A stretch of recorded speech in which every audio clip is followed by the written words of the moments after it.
اب بڑے لوگوں کی محفل میں بڑے لوگ ہی آئیں گے، جیسے وزیر اعظم کرے یا کوئی منسٹر کرے، بڑا ذمہ دار اگر محفل سے گھر میں تقریب رکھے تو ظاہر ہے ہر ایک غریب نہیں جائے گا، امیر جائیں گے اور وہ جائیں گے جن کی جان پہچان ہوگی، وہ جائیں گے جن کو باقاعدہ دعوت پیش کی جائے گی۔ تو خلیفہ بغداد نے اپنے محل میں حضور کے ذکر کی محفل سجائی، یعنی میلاد کا اہتمام کیا، اعلان کروایا، اپنے ایچی کو بھیجا، کہا جاؤ پورے بغداد میں اعلان کرو، بغداد کے اطراف میں اعلان کرو کہ کل فلاں وقت میں میرے اس محل کے اندر مصطفیٰ جان رحمت صلی اللہ علیہ وسلم کے ذکر کی محفل ہوگی، حضور کا میلاد ہوگا، تو اس میں شرکت کریں۔ اب الچی گیا اور اس دور کے حساب سے انہوں نے اس پر اعلان کیا، پیغام کو عام کیا۔ اور دوسرا اعلان یہ تھا کہ میری اس محفل میں زمانے کے ولی کامل شیخ عبد القادر جیلانی، اولیاء کے شہنشاہ غوث پاک رحمۃ اللہ تعالی علیہ بھی تشریف لائیں گے۔ سبحان اللہ۔ جب غوث پاک کا نام سنا تو اب کون نہیں آئے گا؟ جیسے ہم کہتے بھائی فلاں محفل میں سے جعفر آ رہے ہیں، فلاں بزرگ ہستی آ رہی ہے، تو ظاہر ہم کہتے چلو یار میلاد بھی ہو جائے گا، حضرت کا دیدار بھی کر لیں گے، سبحان اللہ۔ ان سے دعا بھی کرا لیں گے، یہ تو ہماری پرانی عادت ہے الحمدللہ۔ اب جب یہ اعلان بغداد والوں نے سنا تو ہر ایک دوڑا، میں محفل میں شرکت کروں گا، ایک نیت تو یہ کہ نبی کا میلاد ہے، اور دوسری نیت یہ ہے کہ غوث پاک خود تشریف لا جائے، سبحان اللہ۔ ان کی زیارت بھی کروں گا، ملاقات بھی کروں گا، ان سے دعا بھی کراؤں گا۔ ہر ایک اپنی اپنی تمنا دل میں سجائے گھر سے چل پڑا۔ جب یہ خبر بغداد کے اطراف میں ایک محلہ تھا وہاں پہنچی، اس محلے میں ایک بوڑھیا تھی جس کی عمر تقریباً 80 سال کے قریب تھی، اس کی ایک 7 سالہ بیٹی تھی۔ بوڑھیا تک جب یہ خبر پہنچی تو بوڑھیا بڑی خوش ہوئی، اپنی بیٹی کو تیار کیا، کہا بیٹی تم تیاری کرو، کل میں بھی تیاری کروں گی اور ہم اپنے نبی کے میلاد کی محفل میں جائیں گے۔ سبحان اللہ۔ اور سب سے بڑے مزے کی بات یہ ہے کہ اس محفل میں غوث پاک بھی تشریف لائیں گے، ہمارے پیر بھی آئیں گے، ان کا بھی دیدار کریں گے۔ بڑی خوش ہوئی۔ اب وہ رات بڑی بے قراری بے چینی میں گزری۔ المختصر اگلا دن آیا، محفل سجی، لوگوں کا آنا جانا شروع ہوا۔ بڑھیا نے تیاری کی، غسل کیا، اچھا لباس پہنا، اپنے زمانے کے اعتبار سے خوشبو لگائی، بیٹی کو تیار کیا، بیٹی کی انگلی پکڑی اور چل پڑی۔ سفر کرتے کرتے کرتے کرتے بغداد پہنچی اور خلیفہ بغداد کے محل تک پہنچی۔ جب اندر جانے لگی تو اس کو روک لیا، کہا تم نہیں جا سکتی۔ کہا کیوں نہیں جا سکتی؟ کہا کیا تمہیں بادشاہ کا کوئی ایلچی آیا تمہارے پاس دعوت دینے؟ اس نے کہا نہیں۔ کیا تمہارے پاس جیسے ہمارے دور میں بھی کارڈ آیا تھا، فون کیا تھا آپ کو دعوت نامہ ملا، آپ پاس ایسے ہی آ گئے؟ ایسے شادی میں ہم دعوتیں دیتے، اب جس کو دعوت ہوگی وہی آئے گا۔ تو اس نے جو گیٹ پر کھڑے تھے بادشاہ کے دربار، کہا کہ آپ کو دعوت نامہ ملا؟ کہا نہیں۔ تو کہا پھر آپ کیسے آئی؟ کہا اعلان ہوا تھا۔ اعلان کو سن کر میں بھی چل پڑی۔ اس نے کہا ٹھیک ہے اعلان ہوا، لیکن اس میں ہر ایک نہیں آ سکتا، اس میں مخصوص لوگ آ سکتے ہیں، جن کو دعوت دی ہے بس وہی جا سکتا ہے۔ المختصر بڑھیا نے بڑی منتیں کی، سماجتیں کی، مگر دربار نے نہیں چھوڑا۔ اس 7 سالہ معصوم بچی نے منت کی، نہیں میرے نبی کا میلاد ہے، ہم بڑی محبت میں آئی ہیں، بڑی دور سے آئی ہیں، بڑا پیدل سفر کیا ہے، ہم غریب ہیں وغیرہ وغیرہ۔ المختصر انہوں نے منع کیا۔ اب یہ بوجھل قدموں سے واپس ہوئے، کہا بیٹی چل ہم واپس چلتے ہیں، شاید آقا نے ہمیں نہیں بلایا۔ محبوب کی محفل کو محبوب سجاتے آتے ہیں وہی جن کو سرکار، شاید آقا نے ہمیں نہیں بلایا، یا شاید ہمارا یہاں پر آنا ہمارے پیر شیخ عبد القادر جیلانی کو پسند نہیں آیا ہوگا۔ کہا بیٹی ہمیں اندر نہ جانے کی وجہ ہماری غربت، ہماری غریبی، تمہاری یتیمی ہے۔ اگر آج تمہارا باپ زندہ ہوتا تو ہم بھی جاتی محفل، مگر یہ غریبی، یہ یتیمی، یہ مسکینی، یہ غربت ہمیں اندر جانے سے روک رہی ہے۔ اب بوڑھیا کی کیفیت کیا ہوگی یہ بیان ہو ہی نہیں سکتا۔ اب وہ بوجھل قدموں نبی پر ذکر کرتے، درود پڑھتے، وہ واپس چلی اور روتے روتے خود رو رہی ہے، بیٹی رو رہی ہے، اپنے گھر پہنچی. جھوپڑی تھی بڑھیا کی، کچا مکان پہ نہیں تھا، ایک جھوپڑی بنائی ہوئی تھی، اس میں دونوں ماں بیٹی رہتے تھے. بچی نے راستے میں بڑے سوالات کیے، مگر بڑھیا کے پاس کیا جواب ہوتا؟ وہ اپنی بیٹی کو تسلی دیتی رہی. المختصر مغرب کے وقت یہ گھر پہنچی، نماز پڑھی، پھر عشاء کی نماز پڑھی.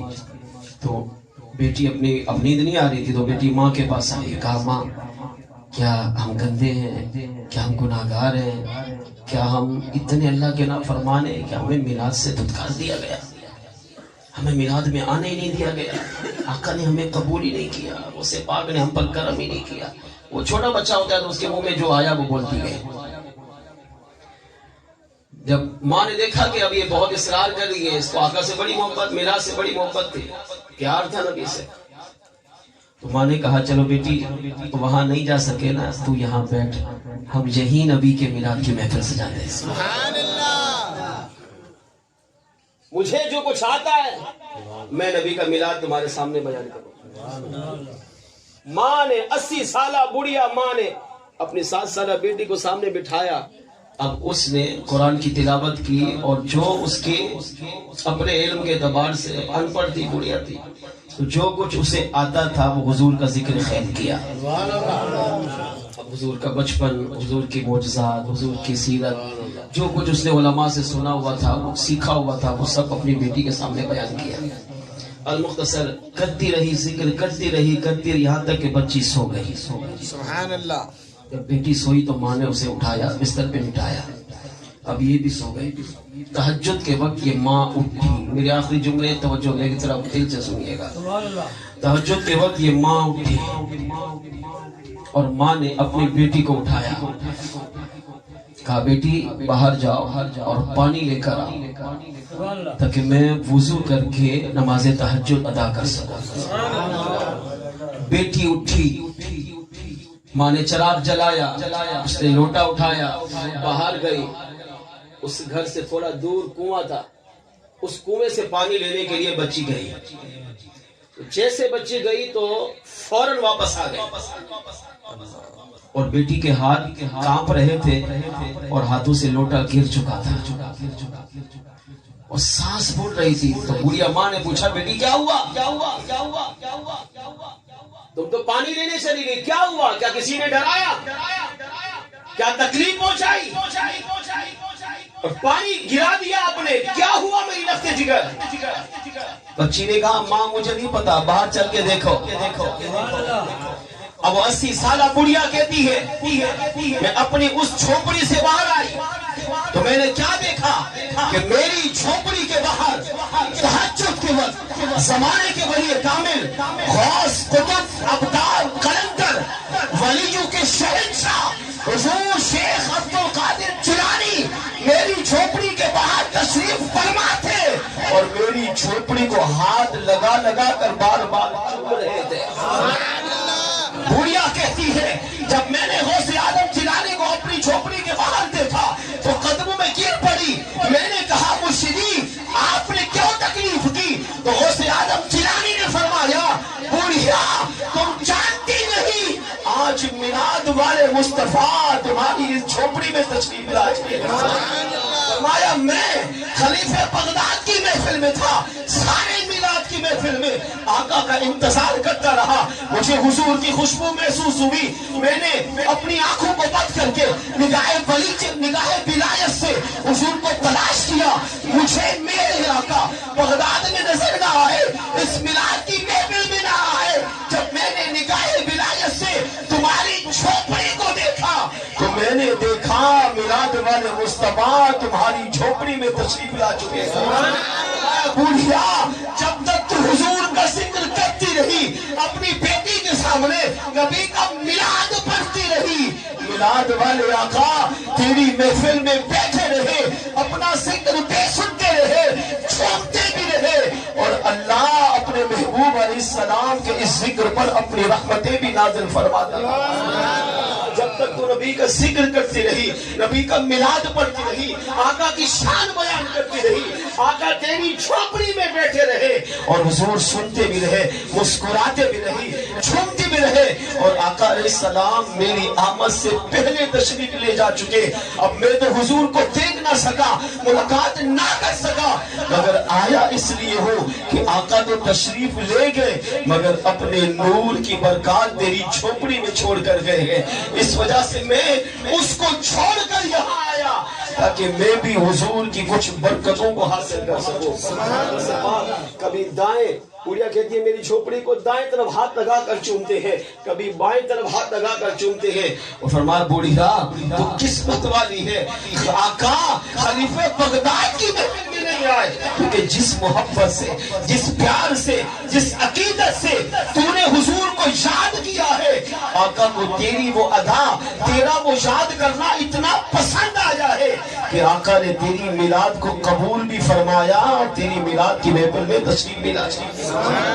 اس سے پتہ چلا, علماء نے لکھا, اگر امتی چاہے غریب ہو, چاہے مفلس ہو, چاہے محتاج ہو, اللہ نے وسعت دی تو بڑے پیمانے پہ نبی کا میلاد کرے. اور اگر غربت ہے, مفلسی ہے, حالات کا تقاضا یہ ہے کہ حالات بڑے پیمانے پہ اجازت نہیں دے رہے, چھوٹے پیمانے پہ اپنے نبی کے ذکر کی محفل سجائے, لیکن دل میں پیار سچا ہو, عقیدت سچی ہو, محبت سچی ہو, تو آقا اس سچی محبت کی وجہ سے ایسی محفل کو قبول بھی کرتے ہیں اور کرم فرمائے تو اس محفل میں تشریف بھی لاتے ہیں.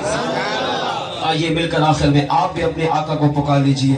وہ آتے ہیں, وہ آئیں گے, بولو وہ آتے ہیں, وہ آئیں گے, بولانا ہم نہ چھوڑیں گے, نبی کی یاد کی محفل سجانا ہم نہ چھوڑیں گے.